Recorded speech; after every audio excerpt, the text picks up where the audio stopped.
Hi everyone, Amy here with my comments on last week's discussion, the discussions for week 7. I'll be talking about your open discussion and your writing prompt from last week.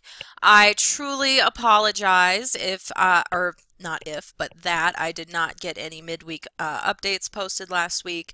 I was out sick at the end of the week and could not even bring myself to sit at the computer, much less make a video. So I'm very sorry that I wasn't checking in at the end of the week last week as frequently as I normally would.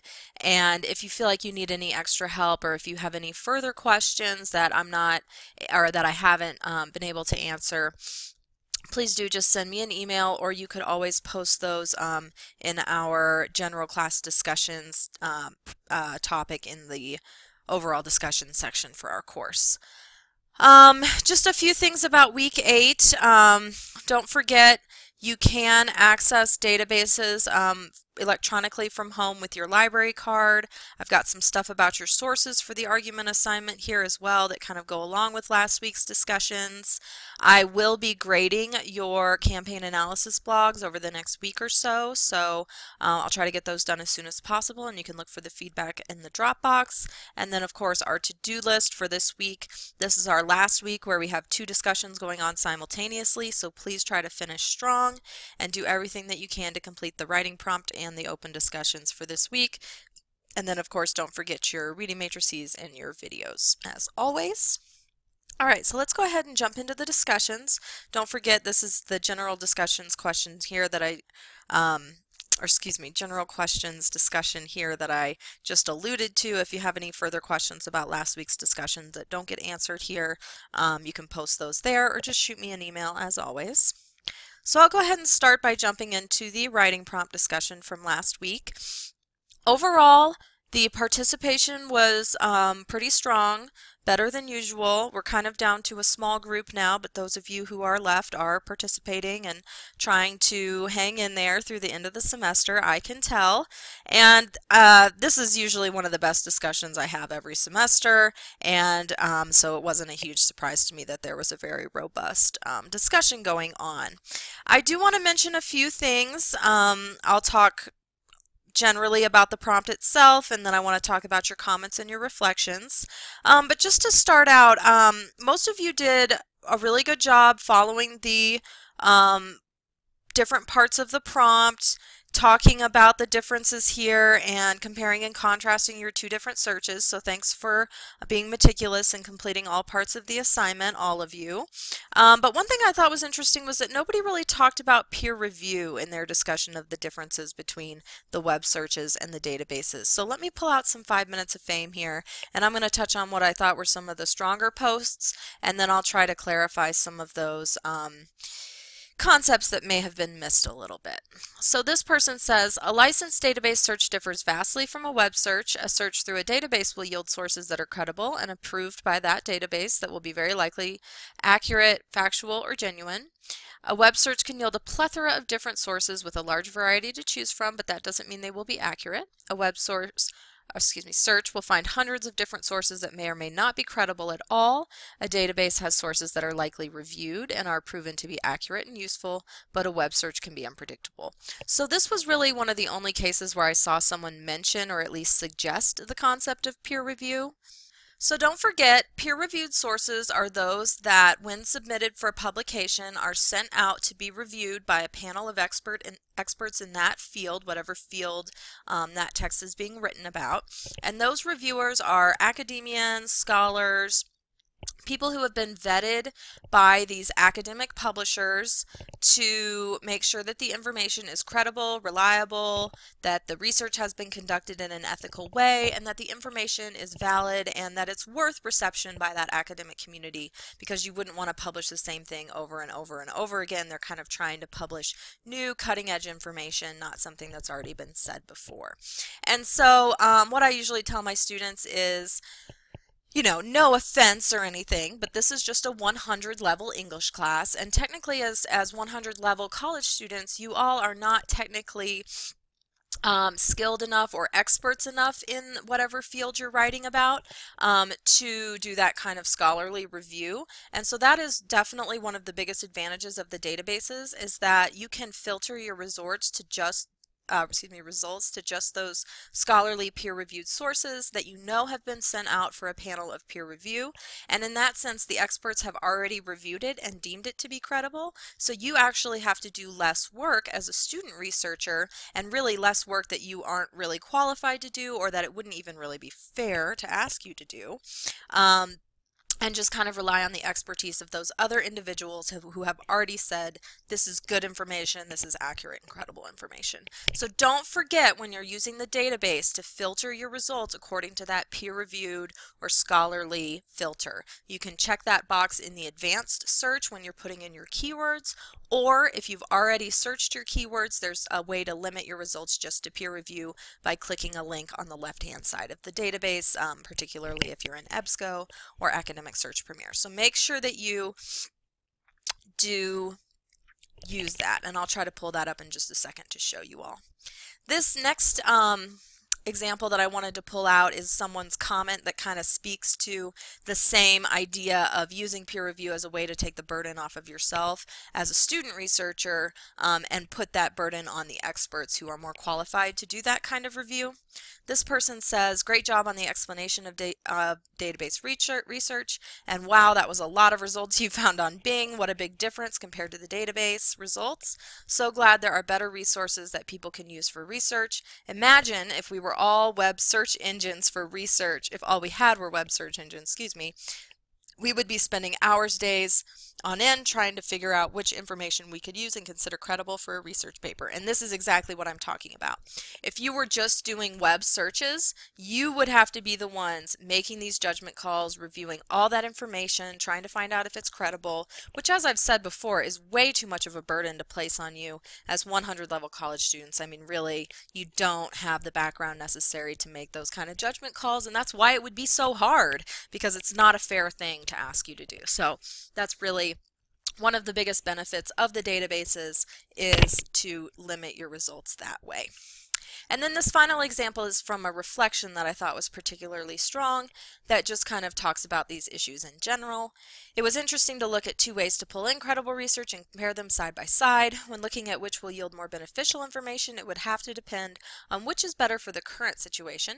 If someone was writing a paper, for example, and needed some formidable sources like newspaper and magazine articles from various credible sources, that person would want a database more. For someone who's looking for a general answer or mixed results with different perspectives and opinions, they should use the web, seeing that anyone can build a website and post their own thoughts or ideas. It is more difficult to find sources that are legitimate with their information. So I thought this was a good synthesis of all the ideas I saw this week. But one thing that this does imply and speak to is the fact that you can get non-peer-reviewed sources through the database, which is why it's so important to use that filter to limit your results just to the scholarly sources when you're in the database. And then again, if you were using the web, you would be the one that would have to find all those sources and vet them and make sure they're credible, which is really just asking way too much of you, and it would take you about 4 times as long. You know, probably even more than that. So I wouldn't expect you to do that. Let me go ahead and show you where that can be done on the library database, at least the one that we use up here on the Larimer campus. So when you click on research, if you're going to use the Academic Search Premier database, for example, which is designed for college students, you always want to go to the advanced search. But let's say I was doing something with climate change and I wanted to, I wanted to focus on the effects of ocean acidification or something along those lines. I'm just putting these in here to narrow my results a little bit more. Where I would limit to scholarly sources is right down here where it says scholarly peer-reviewed journals. And notice there are several ways to limit your results here. You can limit them to just full text because it can be very frustrating to find a source but not have the text. You can also limit based on the date if, say, you want to only go back from sources 5 years old or something like that. So then I'm going to hit search, and it's going to pull up all my results. And here on the left hand side is where I was alluding to before. You can also limit your sources over here. So say I hadn't checked the box initially, I can uncheck it or check it. I can also vary my dates. If I find, for example, that 5 years isn't enough and I'm not getting enough sources, I could change that here. There's also a couple of tools for keywords if you're having a hard time coming up with search terms under the subject thesaurus term and subject tabs here. So these are words that the computer is kind of recognizing come up in a lot of sources. So maybe ocean acidification isn't really the jargon or the terms that are used in the discipline, and so I might want to click on marine ecology or atmospheric carbon dioxide or something like that. And I may not have thought of these things on my own, but the computer is suggesting them to me, so that's another good tool to use. All right, so let me just jump right back into the discussion. I did see that there were overall some pretty strong comments this week that you were all putting a lot of thought into, so that was an improvement. Sorry, that was the wrong one. So I just wanted to commend you all on that. I like to see improvement from week to week, even as we're at the end of the semester here. So one good example I saw was on David's thread. He had a couple of good comments, but Katie's I thought was pretty insightful. You're correct in stating that the searches made on the web were only a broad generalization, that by searching on the database you'd have a narrower search. The good thing about the database is that whatever is brought up will be directly involved with your search and not something completely random that you weren't searching for. If anything, the database has way more credible sources, and so I thought that this summed everything up nicely. Amber, all of your comments this week were really strong. I wanted to show the one that you posted on Jessica M's original thread. Here I really like how you were very detailed about your No Child Left Behind search. I like how you said there's more information on the actual results in the database search, because there is, and I like how there are links to the other sources too. When you say the database engines are more restricted, what do you mean? Is it that you can only see certain information, or is it that the database filters in the search? I just wanted to answer your question here too. It is because of the filters. As you saw on the screen I had up a minute ago, there are a lot more filters in a database search than you would find in a web search. And you can use that advanced search tool and then the extra tools on the left-hand side to narrow your results further as you're doing your research. And then Amber, you had another good comment on Jessica or Nikki Peck's original here when you said, I love how you said that database searches are more professional, because as you also said, they're more factual. I like how databases have pretty much all kinds of credible papers and how the databases filter all the junk sites away. I also found that the government.gov websites had good information. I also liked how you mentioned the foundation pages and websites that came up, which I also found with most of these topics and how they do their own studies to back up their point or organization and provide links on where they got their information. So this is all a lot of really insightful things kind of packed into a small space here. So if you are going to use web sources, .govs are definitely the best ones to use. A lot of the .org sites will really just provide information that backs up their own point or their own organization, because they usually have a pretty strong bias. And then I'll just touch on your reflections here quickly before I move on. Don't forget, even if you don't get any comments, you can do a reflection based on what you learned from the exercise in general. And as you do your reflections, please post them within your original threads as replies to yourself rather than separating them out here. But I did want to show a couple of stronger examples. Jessica M., you had a pretty good reflection this week. This is definitely what I'm looking for. I thought it was interesting that several of you said you never used a database, or you don't remember using one for many years. You kind of forgot about them. They are definitely more credible. There's way too much information usually in a web search, but what we're kind of seeing here is that there may be different times when you might want to use one type of search versus the other in terms of where you are in your research process.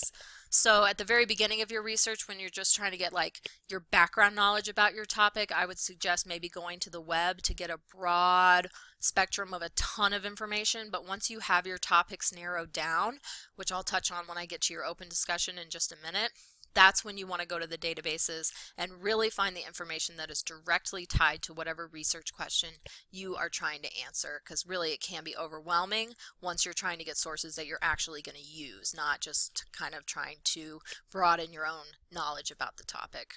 And then in the database, it's much more detailed, more credible. It does take time to get used to using the databases, but I promise if you invest the time to practice, you'll definitely come out with a skill that's going to benefit you all throughout your future college career. So I really liked that, Jessica, you were touching on that here. Okay, I can only make one 15-minute video at a time, and I do want to talk about your open discussion for last week. So since I didn't post my midweek, I'm going to post a second video here in just a second talking about your open discussion. So just bear with me and I'll switch over now. Thank you.